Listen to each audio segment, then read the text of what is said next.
Bumabawi raw muna ng lakas sa kanyang katawan kasi napagod sa kampanya. At yan ay si dating Pangulo at ngayon Mayor-elect ng lungsod ng Maynila na si Joseph Estrada. Pero kapag sumabak na siya sa kanyang bagong trabaho, ano naman kaya ang mga una niyang tututukan sa mga problema ng lungsod ng Maynila?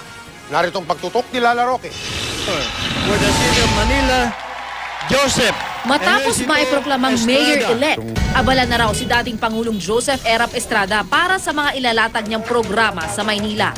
Sa aking panayam kay Erap, inamin niya kailangan pa niyang makabawi ng lakas mula sa pagod ng kampanya. Pero halos araw-araw na raw silang nagpupulong kasama ang kanyang vice alkalde para sa pagpaplano. Paano niyo po balak simula ng bagong yugto ng inyong buhay ngayong mayor na kayo ng Maynila?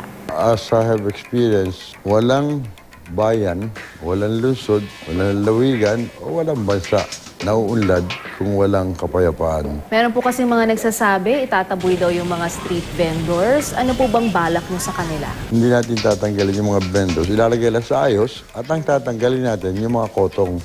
Prioridad din daw ni Erap na solusyonan ang basura sa Maynila. Noong araw, yung aking ama ay sanitary engineer.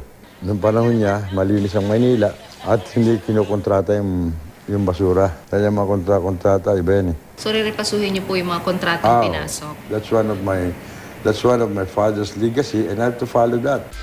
Anong balak niyo sa City Hall sa inyong pag-upo? I-overhaul po ba? Aba, kung sila karapat dapat, di sila tatanggalin regardless yung anong partido sila. Kahit na sila partido ng dating mayor. Basta they're competent, malinis ang kanilang record, walang bahid o dungis, they'll be retained. There's nothing to worry. Ilan daw sa matinding problema na inaasahan niyang harapin ay ang kawalan ng pondo at bayarin o utang sa kuryente. Pero para kay Erap, bagong yugto ng Maynila ang kanyang nakatakdang buuin at baguhin ang pangit na imahe ng kabisera ng bansa. Lala Roque, nakatutok, 24 oras.